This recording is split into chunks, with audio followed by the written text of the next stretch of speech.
Hello दोस्तों, फिर से हाजिर हूँ क्लास पर रसायन विज्ञान की एक और महत्वपूर्ण वीडियो लेकर। आज की वीडियो में हम प्रयोगशाला में डाई एथिल ईथर बनाने की विधि को बहुत ही सिंपल तरीके से जानने वाले हैं कि एक ही बार में आपको याद हो जाए। यह यूपी बोर्ड 2024 के लिए बहुत ही इम्पोर्टेंट है।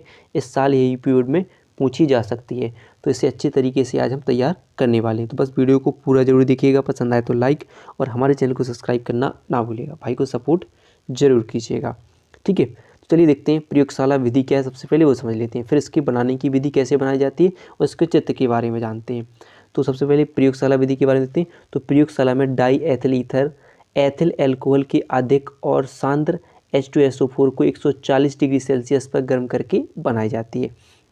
यानी सिंपल सी बात की जाए कि अगर क्या की जाए कि C2H5OH की किससे H2SO4 सल्फ्यूरिक अम्ल से क्रिया कराई जाए तो पहले कम ताप पर, यानी सिंपल सी बात कि अगर हमसे 100 डिग्री सेल्सियस से लेकर 110 डिग्री सेल्सियस तक गर्म करते हैं तो सबसे पहले ये क्या देते हैं C2H5HSO4 यानी एथिल हाइड्रोजन सल्फेट प्राप्त होता है और साथ में क्या बन जाता है, जल प्राप्त होता है। यानी C2H5 को क्या होती है HSO4। अगर इसे हम दो भागों में तोड़ के लिख दें, अगर हमें ऐसे H और SO4 लिख दें तो एक बार क्या हो जाएगा आपका C2H5HSO4 हो जाएगा और H2O बन जाएगा। तो क्या बन जाएगा C2H5HSO4 प्लस क्या बन जाएगा H2O, यानी एथिल हाइड्रोजन सल्फेट प्राप्त होता है।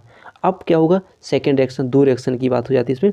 फिर अगर हम एथिल हाइड्रोजन सल्फेट की द्वारा C2H5HSO4 की दोबारा किससे एल्कोहल से क्रिया करा दें, यानी C2H5OH से दोबारा कितनी डिग्री सेल्सियस ताप पर 140 डिग्री सेल्सियस ताप पर इसे हम गर्म कर दें, तब क्या बनेगा आपका, क्या हो जाएगा आपका C2H5 यानी C2H5 डैश, ये एक ऑक्सीजन हो जाएगा OC2H5 यानी क्या बन जाएगा डाई एथिल ईथर और प्लस क्या बन जाएगा आपका H2 जो बचा है आपका, जो बचे हैं H2SO4 क्या बन जाएगा H2SO4 यानी सल्फ्यूरिक अम्ल द्वारा प्राप्त हो जाएगा। यानी क्या बन जाएगा आपका डाई एथिल ईथर प्राप्त हो जाता है।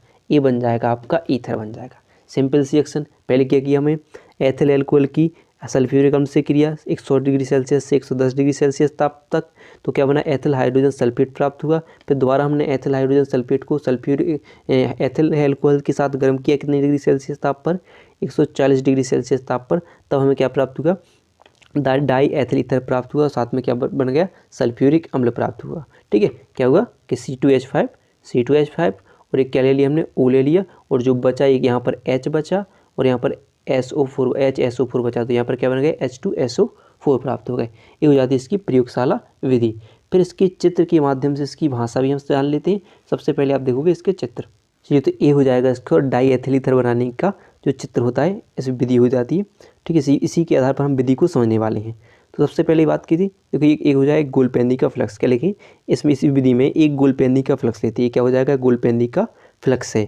फिर एक इसमें एक क्या डालते हैं, देखो यहाँ पर लिखा है एथिल एल्कोहल प्लस क्या डाला हमने एथिल एल्कोहल प्लस सांद्र H2SO4, इन दोनों को मिश्रण को 2:1 के अनुपात में इसको हम डाल देते हैं। एक गोलपेंदी के फ्लक्स में एथिल एल्कोहल तथा शांत सल्फ्यूरिक अम्ल को 2:1 के अनुपात में इसमें हम मिला देते हैं, गर्म करते हैं। ठीक है, और फिर किस पर गर्म किया जाता है, यहाँ पर देखिए एक बालू ऊष्मक पर रखकर इसे हम गर्म करते हैं। तो क्या लिखेंगे कि इस विधि में एक गोलपेंदी के फ्लक्स में आसवन फ्लक्स में एथिल एल्कोहल तथा शांत सल्फ्यूरिक अम्ल को, एथिल एल्कोहल और शांत सल्फ्यूरिक अम्ल को कितने पर 2:1 के अनुपात में लेकर बालू ऊष्मक, क्या लिखा है आपने बालू ऊष्मक पर रखकर क्या करते हैं गर्म करते हैं। कितने डिग्री सेल्सियस ताप पर, तो 140 डिग्री सेल्सियस हम पढ़े थे। 140 डिग्री सेल्सियस ताप पर ईथर बर्फ में, ये लिखा क्या लिखा बर्फ में रखी जो ग्राही पात्र में एकत्रित होने लगता है, किसमें एकत्रित होने लगता है। हमने जब क्या किया कि एक गोलपेंदी के फ्लक्स में एथिल एल्कोहल तथा शांत सल्फ्यूरिक अम्ल को 2:1 के अनुपात में बालू ऊष्मक पर हम 140 डिग्री सेल्सियस ताप तक गर्म करते हैं, तो ईथर क्या होता है, जो बर्फ में रखे ग्राही पात्र, जो बर्फ का विलयन रखा है, जो बर्फ का विलयन देखिए यहाँ पर रखा है, उस ग्राही पात्र में क्या होता है एकत्रित होने लगता है। इस प्रकार जो प्राप्त ईथर होता है उसमें किसको कौन सी H2SO4 C2H5OH और जल की अशुद्धियाँ होती हैं। जो जल यहाँ पर जो ईथर प्राप्त हुआ उसमें H2SO4 यानी सल्फ्यूरिक अम्ल, एथिल अल्कोहल और जल की अशुद्धियाँ होती हैं जिनको दूर करना होता है। इतनी क्लियर बात हो जाएगी। ठीक है, ये चित्र बना लेना आप सिंपल से समझने के लिए। इसमें एक एथिल अल्कोहल को इसकी सहायता से इसमें डालते हैं आसवन फ्लक्स में, और यहाँ पर जो सल्फ्यूरिक अम्ल को भर लिया जाता है। थर्मामीटर द्वारा इसके ताप को नाप लिया जाता है। जल संग्रहित इसमें उसे गुजारा जाता है, संग्रहित होता है और इसे ग्राही पात्र में इसको धीरे धीरे करके इसमें गिराया जाता है। ठीक है, ये चित्र बना लेना। ठीक है, फिर हमने क्या बात की कि इसमें इसकी विधि को देखिए आप। फिर हमने क्या पढ़ी, हमने इस विधि में एक गोल पेंदी के आसवन फ्लक्स में एथिल अल्कोहल तथा H2SO4 के मिश्रण को क्रमशः 2:1 के अनुपात में लेकर बालू ऊष्मक पर गर्म करते हैं। 140 डिग्री सेल्सियस पर ईथर बर्फ के जल में रखे ग्राही पात्र में एकत्र होगा, जैसे हमने चित्र में देखा था। इस प्रकार प्राप्त ईथर में H2SO4, C2H5 तथा जल की अशुद्धियाँ होती हैं। H2SO4 की अशुद्धियों को दूर करने के लिए हम क्या करते हैं, ईथर में NaOH यानी कास्टिक सोडा का विलयन के साथ धो देते हैं, जिससे वो उसकी अशुद्धियाँ दूर हो जाती हैं। फिर जो अगर हमें C2H5OH की अशुद्धियों को दूर करने के लिए ईथर को 50% CaCl2 यानी कैल्शियम क्लोराइड के विलयन में रख देते हैं, जिससे वो क्या बन जाता है, CaCl2 × 4 C2H5OH का क्रिस्टल प्राप्त होता है, और जिसे हम आसानी से अलग कर सकते हैं। और CaCl2 जल को भी क्या कर लेता है, अवशोषित कर लेता है। इस प्रकार तीनों अशुद्धियाँ दूर हो गई, और फिर एक जिससे हमें एक शुद्ध डाई एथिल ईथर प्राप्त हो जाता है। क्लियर है, शुद्ध डाई एथिल ईथर प्राप्त हो जाता है। तो याद हो जाएगा क्या ले लिया कि इस विधि में एक गोलपेंदी के फ्लक्स में एथिल अल्कोहल को और सल्फ्यूरिक अम्ल को 2:1 के अनुपात के मिश्रण में लेकर बालू ऊष्मक पर 140 डिग्री सेल्सियस ताप पर गर्म करते हैं, जिससे वो एक बर्फ के रखे ग्राही पात्र में एकत्रित होने लगता है, और इस प्रकार हमें डाई एथिल ईथर प्राप्त होता है। जो ईथर प्राप्त होता है उसमें क्या होता है, H2SO4, C2H5 और जल की अशुद्धियाँ होती हैं। फिर हमें पेपर में छोटा सा विकल्प ही बन जाए कि जो डाई एथिल ईथर में H2SO4 की अशुद्धियों को दूर करने के लिए किसका उपयोग किया जाता है, तो उसमें कास्टिक सोडा यानी NaOH को मिला देते हैं, यानी उससे धो देते हैं, तो उसमें अशुद्धियाँ दूर हो जाती हैं। और अल्कोहल को दूर करने के लिए क्या करते हैं, CaCl2 यानी 50% CaCl2 का विलयन मिला देते हैं, जिससे उसकी अशुद्धियाँ दूर हो जाती हैं, और उस साथ ही वो जल को भी अवशोषित कर लेता है, उनमें शुद्ध डाई एथिल ईथर प्राप्त होता है। फिर देखिए सबसे इम्पोर्टेंट होती है इसके रासायनिक गुण, तो हम रासायनिक गुण को एक एक करके जान लेते हैं।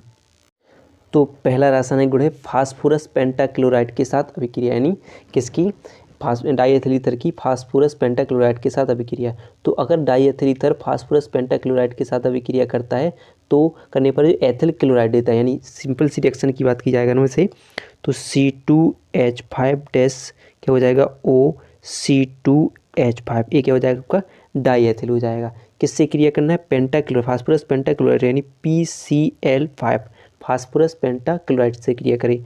वो क्या देता है, तो हम बता चुके एथिल क्लोराइड देता है, यानी क्या बन जाएगा C2H5Cl दे देता है, और साथ में आपका जो बचा है PO क्या होगा, POCl3 यानी फास्फोरस ऑक्सी ट्राइक्लोराइड प्राप्त हो जाता है। अगर हम संतुलित करने की बात करें तो C2H5 2 हैं, तो यहाँ पर C2H5 1 है, तो क्या लगा दोगे 2C2H5 हो जाएगा, Cl हो जाएगा। तो क्या बन जाता है आपका एथिल क्लोराइड प्राप्त होता है। क्या बनता है, एथिल क्लोराइड प्राप्त होता है। ठीक है, और ये साथ में क्या बन जाता है आपका फास्फोरस ऑक्सी ट्राई क्लोराइड प्राप्त होता है, फास्फोरस ऑक्सी ट्राई क्लोराइड प्राप्त हो जाता है। नहीं हो जाएगा कि नहीं, तो पहले ही जो आपका रासायनिक गुण आपको ये लिख लेना है। फिर देखिए दूसरा है एसिटिल क्लोराइड के साथ अभिक्रिया।